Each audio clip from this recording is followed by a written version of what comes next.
we switch to do his presentation about animation for interfaces. Thank you. Ooh. Okay. As you can see, it's a little bit squeezed. I had a discussion about is the typography squeezed or not? It is. I'm very sorry for that. First, I want to say hello. Hello. Come on, I'm back. Hello. Some maybe remember me from last year. I said something about women, I think. Okay, I'm Marie. I come from Berlin. I live in Berlin, which is the second biggest Turkish city in Europe. And I love living there. I love your culture. And I'm very grateful to be here today. And today I want to talk to you about animating interfaces. And first I want to know who in this room is thinking he's not an animator? So many. I believe you're wrong. Okay, I want to change that. Let's change that together today. Okay, I work as a freelancer and I help companies to do Android design. I help them to understand material and material design how it's meant to be. I hope you guys have very little or basic information on material design because what you will learn today is based on material. And I'd like to talk about why we animate interfaces, and I have to look behind me because the setup is a little bit... Okay, let's do this. Why we animate interface? What is the reason why we should spend money for that? The power of storytelling. Storytelling in movies, storytelling in animation, and developing patterns, what we can do and why, and who's doing animations, and I believe it's you. And when and how to plan animations, and tools and tricks. So if you leave here today, you won't see a single line of code. Everyone who wants to see code can leave now. I'm not mad with you, but I don't have code to offer. What I have to offer is something everyone can do. Okay, let's talk about the why. Our brain is slow. Slow compared to other things. And when we use an interface and it switches from A to B, we have to slow down. In the real world, we can touch things. When I touch this GDG styrofoam, I think, I can feel it's warm. I can feel how the surface is made. I can feel how big it is. I can't feel which color it has. But I can also feel how it works when I try to crash it. And I can hear it. In a digital world, our senses are limited. We can't feel anymore. We just have a slick surface. And that surface is not giving us feedback what is happening, like a doorbell. So animating interfaces helps us to teach what is happening. What is the feedback right now? Is it working? Is it not working? If you enter a room and it's not cleaned up, you can smell it. If your interface is messy, you can't smell it. Okay? So one of the major tips I have for this part is animation can be very annoying. So people say, okay, let's make this very cool, let's make this very big. And then you have an interface working around. And there are people in this world which have vestibular disorder. Vestibular disorder is a disease, it's not a disease, it's a genetic defect or something, which can make you sick, throw up. And some people in this world have to throw up if they see your animated interfaces. That's reality. So we shouldn't use animation to make people sick. We should use animation to make it meaningful. And that's what I want to talk about today. So, how to make it meaningful? How to get there? It's very easy to have a software, apply an effect, like wobbling or changing color. It's not very easy to find the reason why. And the best tool is storytelling. Every one of you knows movies, okay? Try to take a look at a storyboard. If you look how movies are made, they tell a story like a man is walking in a dark aisle and he tries to escape into a building. That's a very short information. And we have two screens in the beginning and in the end. We maybe have the dark aisle. Oh, my pointer is not working on that one.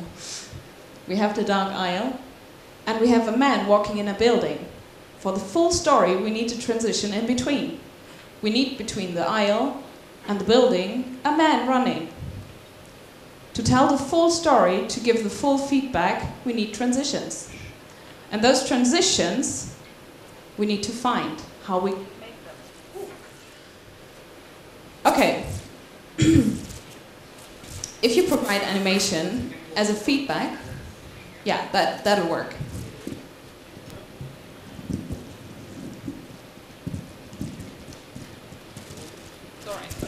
Okay. If you provide animation as a feedback, it is unlikely someone will be mad with you. If you act with your interface and the interface reacts to you, it's very likely.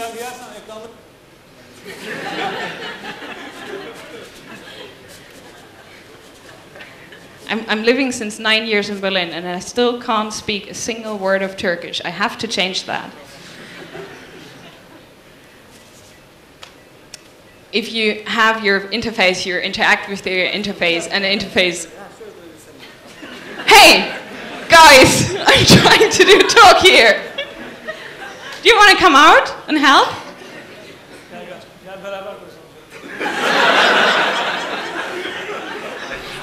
What does he say?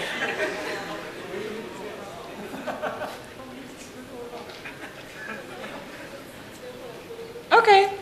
I think they don't know we can hear them. Are they?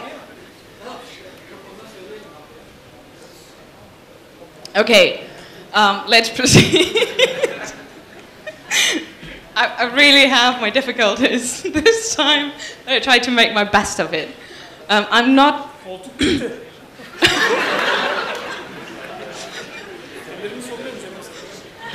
I can try to make lip imitations.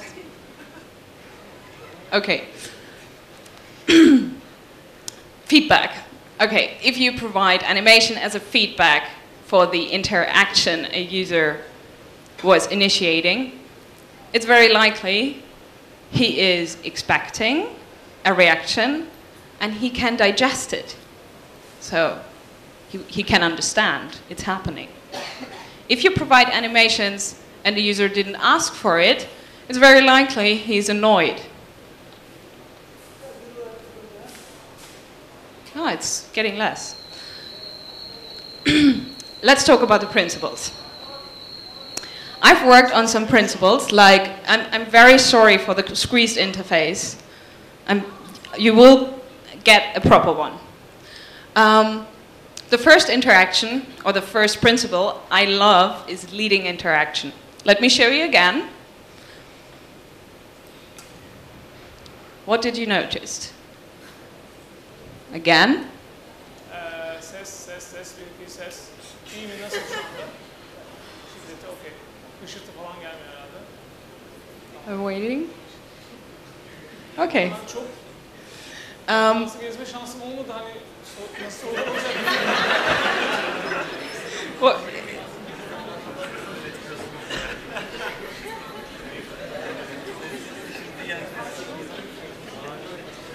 I'm very, very grateful for you guys. You really helped me to get through this.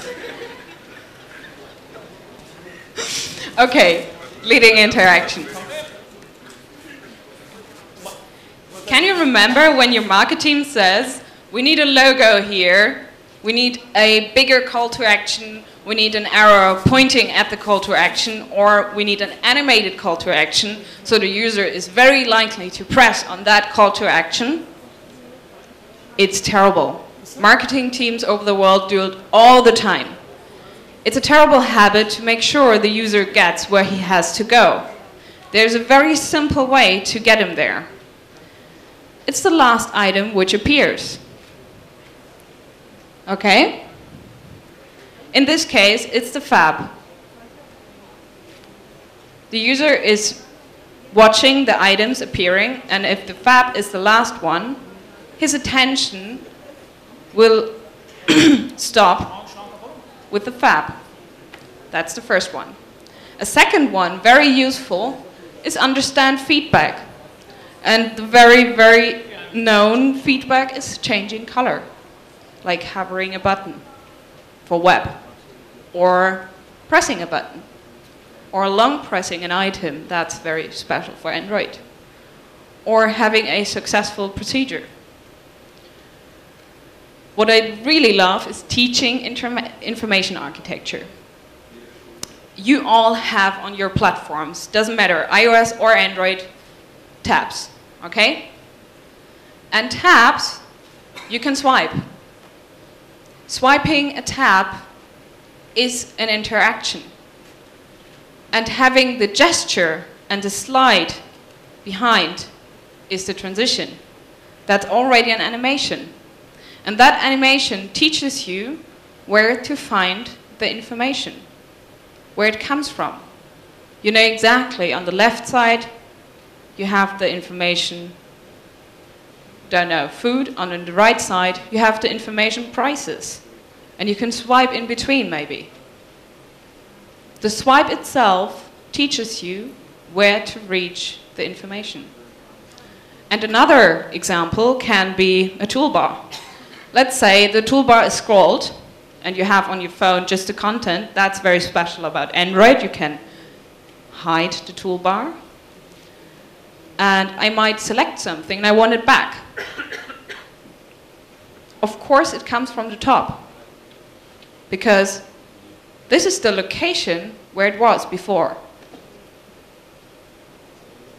where people try to swipe, get objects, originates where the object was before. Originates, wrong word, sorry. Try to watch again. All right. So it's a relationship where the object was and how to get it. Should I go behind that, maybe? So, another one is relationships. That's very powerful. If you mark an object and two objects reacting to each other at the same time, you can establish a relationship between two objects. Okay. You can brand. And that is a powerful one. That's the most powerful one. With animation, you can establish your brand in positive moments, in successful moments. Lots of brands thought it's necessary to appear on every screen they have to make the connection to the brand. Very often, they make the connection to what the brand is really shitty at. Okay? So we want the user to understand, oh, the content was successfully loaded, or yes, I bought that item successfully. So we can use animation to connect the brand with a positive moment or a successful action. And all together looks like this. Yay. Okay. Again. Oh.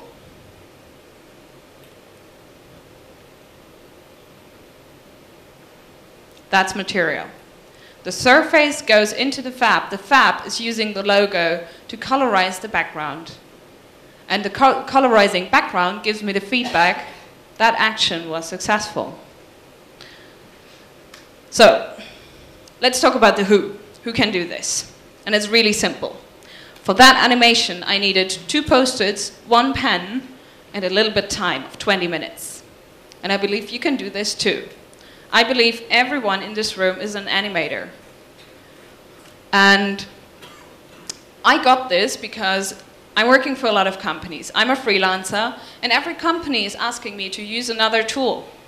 Every company is asking me to animate, and please teach them to animate. And I thought about how can I teach at every company another animation tool, because there's so many out there. And I started developing techniques I can bring to my clients. And the first one is very simple. It's stop motion. To have my clients understanding how animation works, frame by frame, and how objects moving on a timeline, I used a iOS application made from the Canadian Film Board of Canada. And my clients thought I'm crazy because I went in there with all the paper and scissors and glue, and I said, let's do animation. And yeah, so afterwards, that whole team was able to understand animation. That is one of the first steps you can do, and it takes you 1 day. It doesn't have to be long. It looks like this. If you want to see it, you can look it up later. And the result can look like this. Okay? That's just a useful step to understand. The next one, lots of people have. There are other tools, very simple tools out there, but Apple Keynote is free now. You can animate with Apple Keynote if you press on the bottom or top on the animation part, on the bottom on the animation timeline, and you can move the objects together or apart. That's how simple it is to do animations. You don't need a big software. The most powerful tool I know and I use to do high quality animations, like second per second, is software like After Effects. Not everyone likes After Effects. I love it, okay? You can do really beautiful stuff with that. And you can export the files straight into Android assets if you want to. And with After Effects, you have your files, you have your stage, you have your layers, and you have your timeline. So again, you have a timeline. Something comes up, and it keeps coming up in every software. And let's take a look on that. In After Effects, it's very, very messy. You have lots of values or, yeah, settings. And you have this one. And I know it happens to be you can use this on Android. Now, you can also use it on web. It's called easing. And those Bezier curves have nothing else than events. Do you see those tiny little yellow corners, brickets, squares? Those are keys. So, in the basic version of stop motion, you use moments, keys. In Keynote, you use, again, keys to arrange. In After Effects, again, you use keys. It's always the same. It's always about when does something start and end on a timeline. So, I helped myself. That's a very neat little screenshot from the jQuery documentation, where you can look up all the Bezier curves, and you can see, if you click on it, you can see how the value is changing. It's just a very handy source if you do animations in your head. And I thought I'm gonna tell you how I made this and how I ended up with a technology every client loves. It's not a technology because all you need is paper and a pen, as I said, and you need a wireframe. that wireframe has to be printed out or sketched. And on that very wireframe, you place your action, your initial action. And you say, touch dot, or touch fab. And then you write on your post-it what's happening if you touch it. It changes the color, very slightly. A ripple, we call it. And what happens after you touched it? The dialogue, which is behind it, is zooming out from that very fab. And then I let my client draw the zoom on the paper. What do you think? How long someone without any education needs to do that? A minute.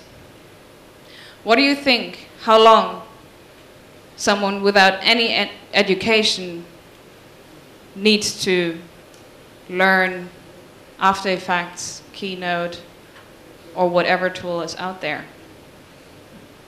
A hell of a lot of time. And we intimidate them. If they're developers, they're angry with us because they say, why do I need to learn that tool? I can write that straight into my code. If they're marketing people, they say, I don't have time for that. If they're designers, they say, I'm a visual designer, I can't do this right now. If they're animators, they said, ooh, that's boring. And it's true. Someone working in that field has much better to do than thinking about a surface moving around, okay? So we have to respect that and learn from them.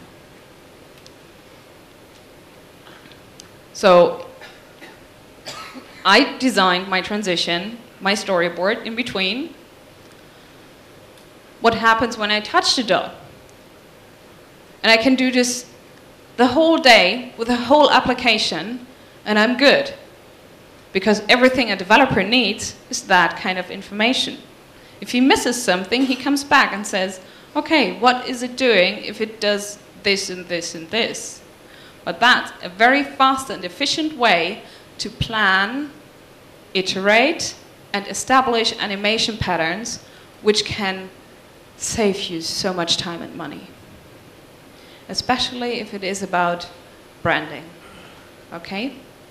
So if your department says, we don't have a budget for animation, say no, we have, from the very first beginning. Because all you need are 2 days and a little bit of time for your developers. It's much cheaper than going afterwards to your branding team or visual designers and ask them, can you please make some fancy visual designs and animations, and you get a video, and then sits the developer in front of the video and says, and now? Because the video says nothing, it's just fancy. Okay? So with that in mind, I use sometimes that sheet to establish, okay, that animation is slow or fast. I use it as a reference, nothing else. And this is the result of that one tiny dialogue you just saw. 3 wireframes and a few post-its. And the timeline for the storyboard is on the top. The timeline for the actions is going vertical. So horizontal, full timeline, vertical, action timeline. And if you need to, you can have animations in between. Just place your post-its properly, okay? And you can play around with it. And you can shape them and polish them as long as you want. But do an animation concept which provides meaning. Because with meaning and meaningful interfaces, you have happy users, successful users. Okay? I collected a list which is attached to my talk. And that list is, I think, up to date. There's all the prototyping software in it I could find. And my very, very hard wish for everyone is don't use it. Okay? Keep to pen keep sticking to pen and paper. It'll make you faster. It will have the effect your whole team can work on the animation concept and your whole team stands behind you. Okay. So keep in mind, structure your animation with events, with keys. Which way or technique you use doesn't matter. And animation provides relationship feedback, connect branding, information architecture, and most important, leading users. I believe that's not written in stone. You can make your own principles if you want to. Important is the principles fit to you and you can reach your goal. So the application you just saw is an open source library I wrote together with Lars Werkman. He's based in the Netherlands. He's a student. And we released the lobster picker for free, so everyone can use it. And it's also in the Play Store if you want. Just search lobster picker, and you can see the full animation concept if you want to. And it's very tiny, very little. And I think that it's from my side. So if you have questions, please go ahead. Thanks.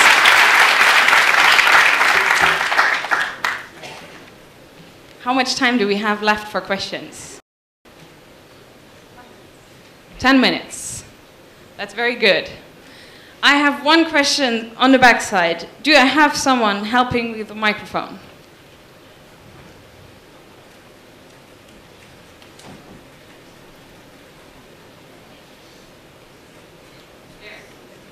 Over here.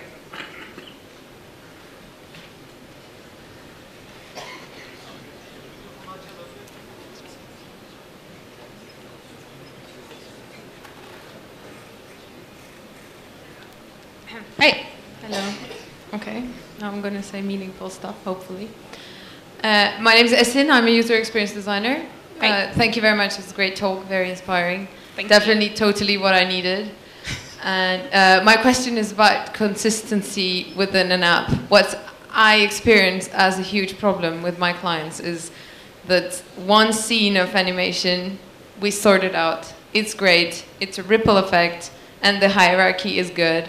And then the app turns out to be an animation theme park again. Because that one tiny module works and the other ones don't.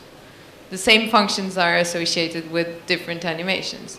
Do you have a tool or trick or tip in how to manage this without micromanaging the app design? You mean the amount of animations and the consistency between the animations? Definitely, definitely. Okay. In the case of the ripple effect, we know it's touching the surface. That's what Google wants us to do. I very much like to have the focus material is asking us also applying to the animation. Material said don't mess around with the amount of information you have or deliver to your user. The same goes for the animation.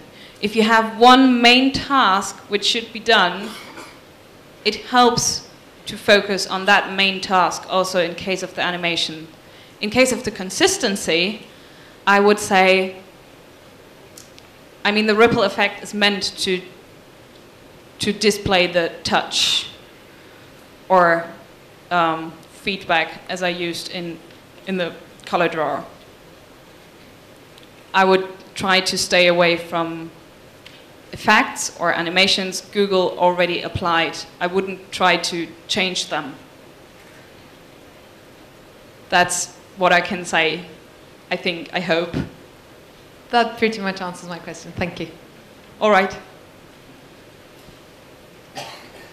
Anyone else? Don't be shy. I have to say, I won't be here for long. I have to leave in a few minutes, hours, or in an hour or something, catch my plane back to Germany. So if you have questions, please go ahead now. There's one question here. Ah, there. I'm sorry. My apologies. Can you explain the difference of transition and animation? Okay. A transition can be everything between two states. An animation is a moving visual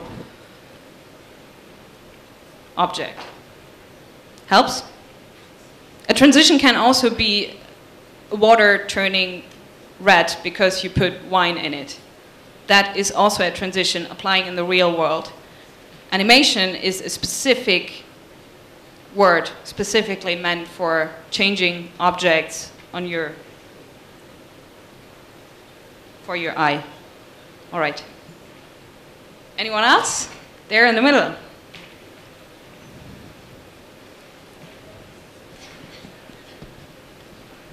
And everyone who was asking me a question, I would like you to come here after the talk, please, or after our session. I would like to ask, how would you measure if a feedback is successful? How would I measure that? Yeah. Oh, there are different ways to measure. Some are about user testing and you know, mass testing, feedback testing, interviews, like that. But I assume you mean the one before you released your application. After. Yeah. Okay, after the application is okay. With animations, I have the storyboard for the animation. And the storyboard for the animation is the same like the storyboard for the user. That is the trick about that technique. If the animation doesn't work on that one, I didn't succeed. Because that storyboard is meant to lead the user. If the animation goes somewhere else, I sucked. So I pretty much can measure my call to action or my, yeah, user flow. Okay, another one. Oh, nice, more question. Yes, I said them, if you want me to give them out now, okay. Then we have one girl on the back, in the middle, for the camera. And we have, yeah, you remember. One here in the middle. Thank you. One question here. One question there. Good. So we are designing an application now. Do you suggest that we involve the user with the transitions and with the design from the very first moment, or to work and until we finish and then show it to user and get the feedback? Not the client, the end user. That's very hard and very expensive to do because, okay, I prefer prototypes which are coded. I don't prefer prototypes from software. If you have prototypes with animations, I would say yes, just watch them. It's the question how you ask them. Because you can ask a user, do you like red? And he will say no. And in the next moment, he walks into a store buying a red coat. That's how users are. If you want to know he likes red, you have to send him to a store and watch him buying clothes. That's how you do user interviews. But I think it's not necessary. First you have to learn, is the user managing the expectations well? And you have to figure out how he can read the interface in general. If that works, you won 50%. From that point on, I would try to deliver. So. Thank you. And we have another question here. No, you just. Okay. We have another question here. And one question here.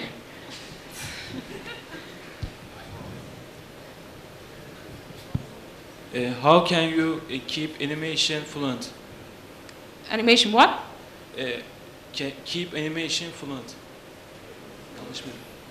Fluid. Fluid. So you mean performance. How? Okay, first, I try to clean up the concept my client is asking me to do, because usually they coming with too big ideas. That's one major problem for smartphone applications. If I have cleaned up that one, and I have a very smart, tiny app, I can start cleaning up the technology. So how many secondary libraries, how many activities, whatever. So I try to do my homework on Android. And when I have my homework on Android done, and I do the animations, I kind of try to make the split between old devices and new devices. So new devices, of course, can support animations. And it's also about the amount of animations. Old devices shouldn't. So instead of delivering something very new and very unperformant on old devices, I really like the cut between KitKat and Lollipop. Does it help? Okay. I have good experience with my material backwards. So it still works without animations. I mean, Android was never big about animations before material. And we have a question here. Hi. And I give to you. We have been developing an app for both iOS and Android sites from the scratch, and we didn't have the budget to pay a freelancer to let him or her create the animations for us. Is it really that hard to create animations after the minimum viable product is done? Yeah. Yeah, that hard? Because the animations can save you a lot of money. If you say a startup, we don't have the money to pay a freelancer, I would say you have a lot of money, you wasted. Yeah, but we are not a startup. Even if you're not a startup, whatever, you waste money if you don't pay for that. So it should have done before, right? Yes. All right, thanks. Because you can, you know, the branding part, lots of people spend then money on branding and figure out, okay, we could have done that from the very first beginning and that would be cheaper. It's also your own man hours which count. I mean, that job you can do by yourself, I hope. So you don't need a freelancer. That's why I do this talk. Okay, are we good? Are you feeling, oh, I have one more. And after that, I would like to say thank you and maybe meet up for a short coffee break or something, and then I want to leave. What if I want to make a gaming animation? Yes. Game animation. Where do I start? Game animations? Yes. Where do you start? Okay, game animations is a lot. Game animation is about character design, environmental design, interface design. What do you mean by a game? dancing panda. Huh? A dancing panda. A dancing panda. So it's a character design. Okay. First you have to design the character, then you have to study the movings. That takes you about 2 years of sketching. If you learned that, you can study the movements and try to teach your 3D software or something, or whatever, how the panda moves. Then you have to decide on the technology, and when you know which technology you use, you can draw it frame by frame and have a loop. Or you can try to teach your 3D software how the panda really moves. So I would say skill level about 2 or 3 years from the scratch. We can talk. Okay, thanks. Just come. I can give you a few links and tips where I find everything. Thank you. It's a really cool question. Thank you.